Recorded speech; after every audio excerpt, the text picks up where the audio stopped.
जी की प्यारी साथ संगत जी, राधा स्वामी जी। संगत जी, क्या मृत्यु सच में जीवन की अंतिम सीढ़ी है या केवल एक नए सफ़र की शुरुआत? जब कोई व्यक्ति इस संसार से विदा हो लेता है तो हम प्रार्थना करते हैं कि परमात्मा उसकी आत्मा को शांति दे, लेकिन यह आत्मा आखिर क्या है? क्या यह केवल एक मान्यता है या कोई अनंत सत्य? कहते हैं आत्मा वही है जो तुम हो, जो मैं हूँ। यह जब शरीर नष्ट हो जाता है तब लोगों की धारणा बदल जाती है। कोई भूत कहता है, कोई मानता है कि आत्मा स्वर्गलोक चली गई। लेकिन क्या सच में आत्मा कहीं जाती है या यह सब यही सोच है? इस संसार में जो कभी भौतिक शरीर है वह नश्वर है। यह देह किसी की नहीं होती है और ना ही सदा हमारे साथ रहती है। यह केवल पंच तत्वों में मिट्टी, जल, अग्नि, वायु और आकाश से बना हुआ एक आवरण है। जब जीवन समाप्त होता है तो यह शरीर इन्हीं तत्वों में विलीन हो जाता है, लेकिन आत्मा नष्ट नहीं होती है। वह अविनाशी है और शाश्वत रहती है। श्रीमद् भागवत गीता, वेद और पुराणों में कहा गया है कि आत्मा कभी नष्ट नहीं होती है। वह केवल एक शरीर का त्याग करके दूसरे शरीर को धारण करती है। लेकिन यह प्रक्रिया कैसे होती है? क्या आत्मा स्वयं अपने नए जन्म का चुनाव करती है या फिर यह किसी अदृश्य शक्ति के साथ हाथों में होती है? ग्रंथों के अनुसार जब किसी जीव का जीवन समाप्त होता है तो उसकी आत्मा 3 संभावित मार्गों में से किसी एक पर प्रस्थान करती है। पहला अर्ची मार्ग, जो आत्मा को ब्रह्मलोक और देवलोक की ओर ले जाता है। दूसरा धूम मार्ग, जो पितृलोक तक पहुंचाने वाला मार्ग माना जाता है। तीसरा उत्पत्ति विनाश मार्ग, जो यमलोक नरक की यात्रा करवाता है। लेकिन क्या आपने कभी यह सोचा है कि आत्मा को कौन सा पथ प्राप्त होगा? यह कैसे निर्धारित किया जाता है? क्या इसका आधार केवल भाग्य या फिर हमारे कर्मों की भूमिका इसमें सर्वोपरि होती है? हमारे ग्रंथों में वर्णित है कि आत्मा ना कभी जन्म लेती है और ना ही उसकी कभी मृत्यु होती है। यह सनातन, अविनाशी और अजर अमर होती है। प्रत्येक जीवन में आत्मा एक नया शरीर धारण करती है और जन्म से लेकर के मृत्यु तक अपने कर्मों के अनुसार जीवन जीती है। जब यह शरीर कमज़ोर होकर नष्ट होने की कगार पर पहुंचता है तब आत्मा इसे त्याग कर अपनी अगली यात्रा की ओर अग्रसर हो जाती है। जब तक आत्मा पूर्ण स्वतंत्र नहीं होती है या मोक्ष की प्राप्ति नहीं कर लेती है तब तक उसका यह आवरण चक्र जारी रहता है। केवल मनुष्य ही नहीं बल्कि सभी प्राणी, पशु, पक्षी, कीट पतंगे, जलचर आदि आत्मा के उसी सनातन सिद्धांत के अग्रसर आते हैं। आत्मज्ञान का पहला चरण यह समझना है कि मैं यह नश्वर शरीर नहीं बल्कि चिरस्थायी आत्मा हूँ। जी कहते हैं कि आत्मा ना तो जन्म लेती है और ना ही इसका संबंध कभी अंत में होता है। यह विनाशी और शाश्वत है, जो केवल एक शरीर से दूसरे शरीर में प्रवेश करती है। जिस प्रकार मनुष्य पुराने वस्त्रों को त्याग देता है उसी तरह से और नए वस्त्र पहनता है, आत्मा भी निश्चित तौर पर अपनी अवधि के बाद नया शरीर धारण करती है। प्राचीन वेदों और पुराणों में विस्तार से बताया गया है कि मृत्यु के उपरांत आत्मा को नया शरीर प्राप्त करने में कितना समय लगता है। जब कोई व्यक्ति इस संसार को छोड़कर जाता है तो सामान्यतः उसकी आत्मा तुरंत किसी नए शरीर में प्रवेश कर जाती है। हालांकि यह प्रक्रिया पूरी तरह से उसके पूर्व जन्म के कर्मों और जीवन में किए गए कार्यों पर निर्भर करती है। लेकिन किसी व्यक्ति की मृत्यु के उपरांत उसकी आत्मा कितने समय में नए शरीर को धारण करती है, इसका विवरण हिंदू धर्म के प्राचीन वेदों और पुराणों में विस्तृत रूप से किया गया है। शास्त्रों के अनुसार यह प्रक्रिया पूरी तरह से आत्मा के पूर्व जन्मों के संचित कर्मों और उनके जीवन काल में किए गए कर्मों पर निर्धारित रहती है।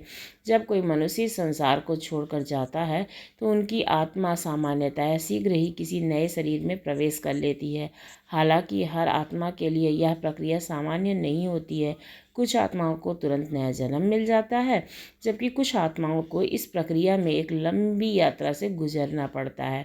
ऐसा माना जाता है कि कुछ आत्माएं केवल 3 दिनों के भीतर नया शरीर धारण कर लेती हैं। इसी कारण कई स्थानों पर तीजा संस्कार संपन्न किया जाता है। वहीं कुछ आत्माओं को पुनर्जन्म प्राप्त करने में 10 से 13 दिन तक का समय लग जाता है। इसके परिणाम स्वरूप 10 गात्र और 13वीं जैसे संस्कारों का पालन किया जाता है। कुछ लोग ऐसे भी होते हैं जिनकी मृत्यु अचानक या फिर अधूरी इच्छा के कारण अत्यंत पीड़ादायक रूप से होती है। ऐसी स्थिति में उनकी आत्मा तुरंत नया शरीर धारण नहीं कर पाती है, बल्कि इसे एक नए लंबी यात्रा से गुजरना पड़ता है। यही कारण है कि कुछ आत्माओं को पुनर्जन्म प्राप्त करने में 37 से 40 दिन का समय लग सकता है। इसी विश्वास के आधार पर कई परिवार अपने दिवंगत परिजनों की मृत्यु के 1 वर्ष के पश्चात का भी आयोजन करते हैं। इसका प्रमुख उद्देश्य यह होता है कि यदि आत्मा किसी कारणवश प्रेत योनि में चली गई हो तो उसे वहां से शांति प्राप्त हो सके और दोबारा उसे कष्ट का सामना न करना पड़े। आत्मा अपने आप में एक रहस्य है जिसे जानने की जिज्ञासा मनुष्य में आदिकाल से रही है। यहाँ त्योहारों को उठाने का भी रिवाज है, जिसका कारण ये है कि अगर हमारी आत्मा को कोई जन्म नहीं मिला है तो वो ये देख सके कि उसकी मृत्यु के पश्चात उसके परिवार में त्यौहार मनाए जा रहे हैं, सब कुछ अच्छा चल रहा है, जिससे उसको कष्ट ना हो और अपने लोग को वापस जा सके, आपके साथ जन्म मरण के चक्कर में बंध ही ना रहे। आत्मा क्या है, कहाँ जाती है और कहाँ चली जाती है, इन प्रश्नों के उत्तर खोजने के लिए ऋषि मुनियों से लेकर के महान संतों तक ने गहरी तपस्या की है। आत्मा का विस्तार से वर्णन करते हुए कहा गया है कि प्रत्येक जीव के भीतर आत्मा के रूप में स्वयं परमात्मा ही विराजमान होते हैं। आत्मा ही जीवन का वास्तविक सार है। यह शाश्वत सत्य है, अजर है, अमर है और संपूर्ण ज्ञान का स्रोत है। इसे ना जलाया जा सकता है, ना गलाया जा सकता है, ना हम इसे देख सकते हैं और ना वायु ही इसे सुखा सकती है, ना ही इसे किसी प्रकार से नष्ट किया जा सकता है। यही कारण है कि आत्मा कभी समाप्त नहीं होती है। यह केवल शरीर का त्याग करती है और पुनः नए रूप में प्रकट होती है। आप सोच रहे होंगे कि आमतौर पर मनुष्य 50 से 55 वर्ष की आयु में मृत्यु को प्राप्त हो जाता है। यह सत्य भी है, परंतु क्या आत्मा को तुरंत ही नया शरीर मिल जाता है? नहीं, यह प्रक्रिया इतनी सरल नहीं है। आत्मा को पुनर्जन्म प्राप्त करने के लिए अपने पूर्व जन्मों के कर्मों के अनुसार एक विशेष समय चक्र पूरा करना पड़ता है, जो कई बार 1000 वर्षों तक भी हो सकता है। अब सवाल यह उठता है कि आखिर आत्मा को नया शरीर मिलने में इतना समय क्यों लगता है? यदि किसी व्यक्ति की मृत्यु अचानक या किसी आकस्मिक घटना के कारण होती है और वह अपने जीवन के अधूरे कर्मों का फल प्राप्त नहीं कर पाता है, तो उसकी आत्मा बार बार जन्म लेती है और सुख दुख का अनुभव करते हुए अपने हजारों वर्ष के चक्र को पूरा करती है। यह यात्रा इस बात पर निर्भर करती है कि व्यक्ति का रहन सहन, खान पान, योग और ध्यान कैसा है। शास्त्रों के अनुसार जिसका अधिक व्यक्ति आध्यात्मिक होता है, उतना ही जल्दी उसे नया शरीर मिल जाता है। क्या मनुष्य अपने जीवन अवधि को बढ़ा सकता है? पुराणों में कई ऐसे उदाहरण मिलते हैं जिसमें योग और ध्यान की शक्ति के माध्यम से मनुष्य ने अपनी आयु को बढ़ाया है और हजारों वर्ष तक पृथ्वी पर जीवन का आनंद प्राप्त किया है। अगर हम आत्मा की बात करें तो जैसे हम कर्म करते हैं हमें उसी तरह का वातावरण मिलता है। अगर हम भजन सिमरन करते हैं तो हमें हमारी आत्मा से मुक्ति मिल जाती है और हम अपनी आत्मा के साथ, बाबा जी के साथ उस परम द्वार को पहुंच जाते हैं। सांसारिक सुख दुख का अनुभव नहीं करना पड़ता बार बार, बल्कि जब शरीर त्यागने का समय आता है तो वृद्धावस्था के पीछे छोड़कर पुनः दिव्य स्वरूप धारण कर लिया जाता है। जिन ग्रंथों और पुराणों में आत्मा के 3 स्वरूप बताए गए हैं, जीवात्मा, प्रेतात्मा और सूक्ष्मात्मा, यह तीनों अवस्थाएं आत्मा की यात्रा और उसके कर्मों के अनुसार निर्धारित होती हैं। प्राचीन शास्त्रों और पुराणों में आत्मा की अनंत यात्रा का वर्णन किया गया। आत्मा अमर होती है, लेकिन भौतिक शरीर नहीं। जब यह किसी भी कारण से शरीर त्याग देती है तो नए शरीर की तलाश में निकल पड़ती है, परंतु हर आत्मा को तुरंत नया शरीर नहीं मिलता है। आत्मा की अवस्था और कर्मों के आधार पर वह विभिन्न योनियों में विचरण करती है। शास्त्रों के अनुसार आत्मा को 84 लाख योनियों से गुजरना पड़ता है। प्रत्येक जन्म में वह विभिन्न रूपों को धारण करती है, जिनमें शामिल है 30 लाख योनियां वृक्ष और 27 लाख योनि वनस्पति, कीट पतंगे और जीव, 14 लाख योनि पक्षी, 9 लाख योनि जलचर जीव, 4 लाख योनि मनुष्य देवता और अन्य उच्च चेतना वाले जीव। 84 लाख शरीर साधारण वृद्धावस्था में जीर्ण होने पर नष्ट होता है। जब जीवन समाप्ति की ओर बढ़ता है तो शरीर की सभी ऊर्जा एकत्र होकर अंतर्मुखी हो जाती हैं, परंतु यदि किसी आकस्मिक घटना के कारण मृत्यु अल्प आयु में हो जाती है तो आत्मा की यह यात्रा अधिक रहस्यमय और जटिल हो जाती है। जब मृत्यु का समय आता है तो आत्मा स्थूल शरीर से मुक्त होने लगती है। मुख, नाक, आँख, कान और अन्य उत्सर्जन मार्ग आत्मा से निकलने के द्वार बनते हैं। दुष्ट कर्म करने वालों की आत्मा मलमूत्र के मार्ग से निकलती है, जिससे उन्हें गहन पीड़ा होती है।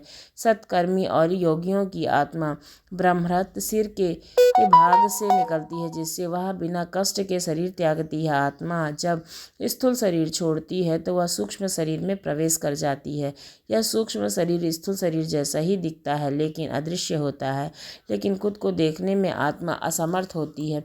मृत्यु के तुरंत बाद आत्मा अपने मृत शरीर के आसपास ही मंडराने लगती है। वह अपने परिजनों को पुकारती है और उनसे बात करने की कोशिश करती है, लेकिन कोई उनकी आवाज़ सुन ही नहीं सकता है। आत्मा अपने ही मृत शरीर को देखती है और अचंभित हो जाती है। मैं तो यहाँ हूँ, फिर यह मेरा शरीर क्यों पड़ा है? कोई मेरी बात क्यों नहीं सुन रहा है? कुछ आत्मा खुद को अब भी जीवित मानती हैं और अजीब व्यवहार करती हैं। जब किसी का अचानक निधन हो जाता है तो उसकी आत्मा तुरंत इस सच्चाई को स्वीकार नहीं कर पाती है। वह अपने हाथ पैर हिलाने की कोशिश करती है, चारों ओर देखती है, लेकिन उसे कुछ महसूस नहीं होता। उसे लगता है कि शायद यह सिर्फ एक सपना है जिससे वह जल्द ही जाग जाएगा। लेकिन मृत आत्मा जब अपने आसपास अपने प्रियजनों को विलाप करते हुए देखती है, यानी कि रोते हुए देखती है, तो उसे धीरे धीरे समझ आने लगता है कि अब वह इस दुनिया का हिस्सा नहीं रही है। घबराकर वह अपने पुराने शरीर में लौटने की कोशिश करती है, लेकिन जैसे ही वह पास जाती है तो उसे महसूस होता है कि अब वह उसमें प्रवेश नहीं कर सकती है। वह हर संभव प्रयास करती है, लेकिन एक अदृश्य शक्ति उसे रोक देती है। जब तक अंतिम संस्कार की प्रक्रिया नहीं हो जाती, वह अपने शरीर के पास ही मंडराती रहती है, मानो उसे छोड़ने को तैयार नहीं। अगर शरीर को जला दिया जाता है तो आत्मा को यह एहसास हो जाता है कि अभी संसार में उसका नाता टूट चुका है और वह धीरे धीरे नई यात्रा की ओर बढ़ने लगती है। यदि शरीर को दफनाया जाता है तो आत्मा अधिक दिनों तक वहीं अटकी रहती है। उसे प्रतीत होता है कि उसका शरीर अभी भी वहीं है और वह उसे छोड़ नहीं सकती है। यही कारण है कि आत्माएं कब्र के आसपास भटकती रहती हैं। मोह माया से कुछ आत्माएं अपने शरीर से अधिक अपने प्रियजनों से जुड़ी होती हैं। वे शमशान के बजाय अपने परिवार वालों के साथ में रहती हैं और रहने की कोशिश करते हैं। अपने प्रियजनों को पुकारती हैं, उन्हें छूने का प्रयास करती हैं, लेकिन कोई उनकी उपस्थिति को महसूस नहीं कर पाता। उनकी यह व्यवस्था उन्हें और भी अधिक पीड़ा देती है। लेकिन कई ग्रंथों और पुराणों में इस विषय का विस्तार वर्णन मिलता है। पुराणों के अनुसार जब भी कोई व्यक्ति मृत्यु को प्राप्त करता है तो उसकी आत्मा शरीर को छोड़कर अपनी यात्रा शुरू करती है। यह यात्रा 3 मुख्य मार्गों में से एक पर होती है और एक मार्ग उस आत्मा के कर्मों पर निर्भर करता है। अर्ची मार्ग, यह मार्ग उन आत्माओं के लिए होता है जिनमें कर्म अच्छे होते हैं। इन आत्माओं को परब्रह्म या स्वर्गलोक की यात्रा में भेजा जाता है, जहाँ वे आनंद और शांति का अनुभव करती हैं। ऐसे लोग जो हमेशा भजन सिमरन करते हैं, ईश्वर के साथ जुड़ना चाहते हैं, उनके लिए यह मार्ग होता है। यह इस मार्ग पर यात्रा करने वाली आत्माएं मोक्ष को प्राप्त करती हैं, अर्थात वह पुनः जन्म लेने से मुक्त हो जाती हैं। धूम्र मार्ग, इस मार्ग पर जाने वाली आत्माएं पितृलोक की यात्रा करती हैं। इन आत्माओं का जीवन सामान्य होता है। वे कुछ समय तक पितृलोक में रहती हैं। वहाँ कुछ समय बिताने के बाद ये आत्माएं पुनः पृथ्वी पर जन्म लेती हैं और यह यात्रा एक चक्रीय प्रक्रिया बन जाती है। उत्पत्ति विनाश मार्ग, यह मार्ग उन आत्माओं के लिए होता है जो पापों से भरी होती हैं। ऐसी आत्माएं नरक में जाती हैं या प्रेत योनि में भटकती हैं। इस मार्ग पर यात्रा करने वाली आत्माएं बहुत समय तक दुख भोगती हैं और कभी कभी फिर से धरती पर जन्म लेती हैं, लेकिन यह जन्म हमेशा पापों के निवारण के लिए होता है। अंततः सभी आत्माएं कुछ समय के लिए अलग अलग लोकों में रहती हैं। जब कोई व्यक्ति शरीर त्यागता है तो उसकी धारणा और विश्वास के अनुसार उसकी आत्मा अनुभव करती है। यदि उसे जीवन भर सिखाया गया कि यमदूत लेने आएंगे तो मृत्यु के बाद उसे यमदूत ही दिखते हैं, वहीं जो मानते हैं कि मृत्यु गहरी नींद जैसी होती है, वह सच में उसी अवस्था में चले जाते हैं। शास्त्रों के अनुसार शरीर के 7 चक्र होते हैं जो अलग अलग शरीरों से जुड़े होते हैं। भौतिक, सूक्ष्म और कारण शरीर। भौतिक शरीर लाल, सूक्ष्म शरीर पीले और कारण शरीर नीले रंग का होता है। कुछ योनियों के अनुसार आत्मा नीले प्रकाश के रूप में दिखती है, जबकि पश्चिमी मान्यता के अनुसार बैंगनी छाया के लिए होती है। भारतीय योगी इसे सफ़ेद ज्योति मानते हैं। पितृपक्ष, भाद्रपद पूर्णिमा में, अश्विन अमावस्या और आत्माओं के लिए विशेष आयोजन भी होता है हिंदू धर्म में, जब पूर्वजों का श्रद्धा किया जाता है ताकि वे शांति पा सकें। पितृपक्ष में पितरों की तिथि के अनुसार उनका श्रद्धा भी किया जाता है, जबकि सर्वप्रत अमावस्या पर उन पूर्वजों का तर्पण किया जाता है जिनकी मृत्यु तिथि ज्ञात नहीं होती। अमावस्या और पूर्णिमा को भी पितरों का स्मरण करके उन्हें तृप्त किया जाता है। शास्त्रों में पितृ यज्ञ का विशेष महत्व बताया गया है, जिससे पूर्वज संतुष्ट होकर आशीर्वाद देते हैं। अब सवाल ये उठता है कि क्या कोई अपनी इच्छा से जन्म और मृत्यु पर नियंत्रण पा सकता है? शास्त्रों के अनुसार इच्छा से शरीर त्यागना असंभव है, लेकिन इच्छा से जन्म लेना अत्यंत जटिल प्रक्रिया है। महाभारत में भीष्म पितामह एक उदाहरण है, जिन्होंने इच्छा अनुसार देह त्यागी थी। प्रत्येक जीव अपने कर्मों, संस्कारों और इच्छाओं के अधीन रहकर नया जन्म ग्रहण करता है। यह एक अचेतन प्रक्रिया है जहाँ पिछले जीवन के कर्म बीज के रूप में अगले जन्म का निर्धारण करते हैं। इसे समझना गणितीय समीकरण की भांति है, लेकिन कुछ आत्माएं अपनी इच्छा से जन्म का स्थान और परिस्थितियां चुन सकती हैं। भागवत गीता में आत्मा को अविनाशी बताया गया है। इस प्रकार किसी भी भौतिक तत्व का प्रभाव नहीं पड़ता है। आत्मा का स्वाभाविक गुण ईश्वर से विलीन होता है, और जब तक यह अपने परम लक्ष्य तक नहीं पहुंचती हैं तब तक नए शरीर में बदलती नहीं है। आत्मा को सामान्य रूप से देख पाना कठिन है, इसके लिए ईश्वर की कृपा और सूक्ष्म दृष्टि आवश्यक है। आत्माओं में पृथ्वी तत्व नहीं होता, इसलिए वे वायु की तरह गतिशील होती हैं। कई बार इनका अनुभव सुगंध या विशेष गंध के रूप में किया जाता है। आत्मा स्वयं अच्छी व बुरी नहीं होती, बल्कि उनके साथ जुड़े संस्कार और मन भी उन्हें ऐसा बनाते हैं। अविद्या और मोहवश कुछ लोग तंत्र मंत्र के भ्रम में फंस जाते हैं, जबकि वास्तव में इसका कोई अस्तित्व नहीं होता है। सच्चा मार्ग केवल प्रभु की भक्ति करना है। आत्मा स्वयं परमेश्वर के श्वास के समान है। हम इसी के साथ ये जानते हैं कि जब हम भजन सिमरन करते हैं तो हमें चादर क्यों ओढ़ना चाहिए। हमारे सद्गुरु चादर ओढ़ने की सलाह क्यों देते हैं? भजन सिमरन की ताकत तो हमें हमारे सद्गुरु ने दिया है, और ख़ास बात यह है कि जब हम चादर ओढ़कर पूरे भाव और श्रद्धा से भजन करते हैं तो वह चादर सिर्फ कपड़ा नहीं रहती, वो आस्था बन जाती है, सुरक्षा बन जाती है और सद्गुरु की छाया बन जाती है। इसलिए सत्संगी सत्संग में आपस में बैठकर एक बार बात कर रहे थे कि भजन में चादर ओढ़कर बैठने से कुछ होता भी है या नहीं। तभी उसमें से एक भाई बोला, हम तो ऐसे ही बैठ जाते हैं। कुछ सत्संग भी उसकी हाँ में हाँ मिला दिए और बोले कि हम भी ऐसे ही बैठ जाते हैं, लेकिन कुछ बोले हम तो चादर ओढ़कर ही भजन करते हैं। वहीं बैठकर एक बुजुर्ग प्रेमी, जिसे हम प्यार से बाबा जी कहकर बुलाते थे, सभी उनका आदर करते थे। जब सबने उनके मार्गदर्शन मांगा तो उन्होंने एक ऐसी साखी सुनाई जिसने संगत की आंखें नम कर दी। साथ संगत जी, वो साखी इस प्रकार है। एक बार की बात है, एक कमाई करने वाले महात्मा थे। एक दिन महात्मा के घर रात को चोरी चोरी करके घुसे। उस फकीरों के पास क्या होता है, उन्हें उस मालिक के द्वारा इतनी बड़ी नाम की दौलत दे दी गई है, उन्हें इस दुनियावी चीज़ों के लिए कूड़ा कचरा के समान प्रतीत होता है। और जब चोरों ने देखा कि घर में कुछ नहीं तो बहुत ज़्यादा परेशान हो गए। उसमें एक चोर अपने साथी चोर से कहने लगा कि तुम यह हमें किस गरीब के घर चोरी करने के लिए लाए हो? यहाँ तो कुछ भी नहीं है। साथ संगत जी, उस महात्मा के पास सिर्फ एक कंबल था, जिसमें से वहाँ कई छेद थे, जिससे वह भजन सिमरन करता था। ओढ़ करके सर्दी का मौसम होने की वजह से महात्मा उस चादर में खुद को ढक रहा था। जब चोर उसके घर में घुसे तो आत्मा ने देखा कि चोर घर में घुस गए हैं।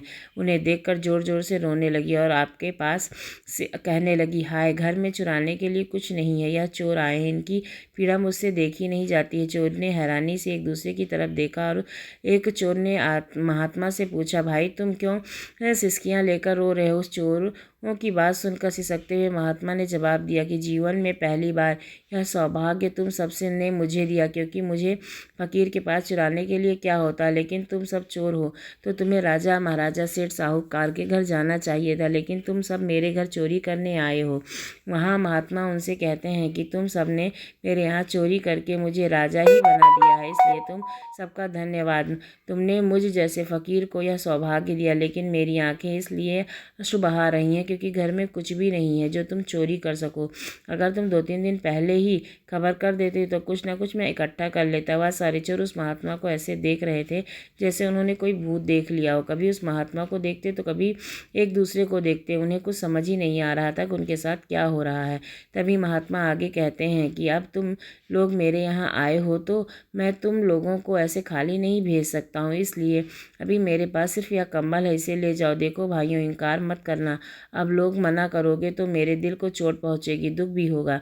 और जब चोरों ने महात्मा की बात सुनी तो वे पांचों बहुत घबरा गए और उनकी कुछ समझ में नहीं आ रहा था। यह किस मिट्टी का आदमी है? ऐसा आदमी मैंने पहले कभी नहीं देखा, क्योंकि उन्होंने चोरी तो सारी ज़िंदगी की थी, लेकिन ऐसे आदमी से मिलना पहली बार हुआ था। वे पांचों एक दूसरे को शक भरी नज़रों से देखने लगे। पहली बार उनकी आंखों में शर्म महसूस हुई और पहली बार किसी के सामने नतमस्तक हुए और उन्होंने आपस में सलाह करके कहा कि कंबल तो ले लिया, लेकिन लेने की बहुत मुश्किल हो रहा था, क्योंकि उनके पास एक कंबल के अलावा और कुछ नहीं था। फिर भी जैसे ही कंबल लिया तो पता चला महात्मा बिल्कुल नंगा है। वह केवल कंबल ही ओढ़े हुए था, वही एकमात्र वस्त्र था, वही ओढ़ता और वही बिछाता। चोर बहुत परेशान था, क्या करे, उसे कुछ समझ ही नहीं आ रहा था। जब महात्मा ने कहा, तुम मेरी फिक्र मत करो, मुझे तो नंगा रहने की आदत है, फिर तुम आए हो तो सर दर्द, रातों में कौन बाहर बैठेगा, कौन निकलता, कुत्ते भी दुबले पड़े हैं। तुम चुपचाप कंबल ले जाओ और दोबारा यहाँ कभी मत आना। अगर आना तो मुझे 2-3 दिन पहले खबर कर देना। चोरों को ऐसे डर से भागे कि कुटिया के बाहर जाने में एक क्षण भी नहीं लगा। जब वे वहाँ से जाने लगे तब महात्मा ने चिल्लाते हुए कहा, अरे भाइयों सुनो, कम से कम दरवाज़ा बंद करते जाओ और मुझे धन्यवाद दो। कि चोरों ने सोचा बड़ा अजीब आदमी है। उन्होंने धन्यवाद दिया और दरवाज़ा बंद कर दिया और वहाँ से भाग गए। महात्मा घर की खिड़की पर खड़े होकर दूर जाते हुए उन चोरों को देखता रहा और सोचता रहा, सभी प्राणियों में परमात्मा बसता है। साथ संगत जी, कुछ समय के बाद वे चोर पकड़े गए। उन पर अदालत में मुकदमा चलाया गया। वे कंबल भी चोरों के पास से बरामद हुए और वे कंबल तो जाना माना कंबल था। वह प्रसिद्ध महात्मा का कंबल था। जज क्षण भर में पहचान गए कि यह कंबल उस महात्मा का है। जज उन चोरों से बोला कि तुमने उस महात्मा के यहाँ चोरी की थी। महात्मा को बुलाया गया। जज ने कहा कि महात्मा जी ने कह दिया यह कंबल मेरा है, तुमने इसे चुराया है तो फिर हमें और किसी प्रमाण की ज़रूरत नहीं है, क्योंकि इस आदमी का एक बाग हजारों आदमियों के बाग के बराबर है। फिर उसकी सख्त से सख्त सज़ा मैं दूंगा कि दोबारा चोरी करना भूल जाओगे। चोर बहुत डरे हुए थे, डर से काँप रहे थे, मन में परमात्मा को याद करने लगे। जब महात्मा अदालत में आया तो उसने चोरों की तरफ देखा और जज साहब से, यह चोर नहीं है, यह तो बहुत भले और सज्जन आदमी है। मैंने तो कंबल इन्हें भेंट स्वरूप दिया था, फिर इन्होंने कंबल के बदले मुझे धन्यवाद भी दिया था। जब कोई किसी को किसी के लिए धन्यवाद या शुक्रिया देता है तो बात ख़त्म हो गई होती है। यह इतने अच्छे भले हैं कि जाते समय दरवाज़ा भी बंद करके गए। इनका मुझे पक्का भरोसा था, क्योंकि बुरा कोई नहीं होता, बुरे सिर्फ उनके कर्म होते हैं। परमात्मा उनके अंदर वास करता है। सासंगत जी, महात्मा के इतना कहते ही जज ने उन चोरों को रिहा कर दिया और इसके बाद वे चोर सीधा महात्मा की कुटिया में जा पहुँचे। उनके पैर पकड़कर फूट फूट कर रोने लगे।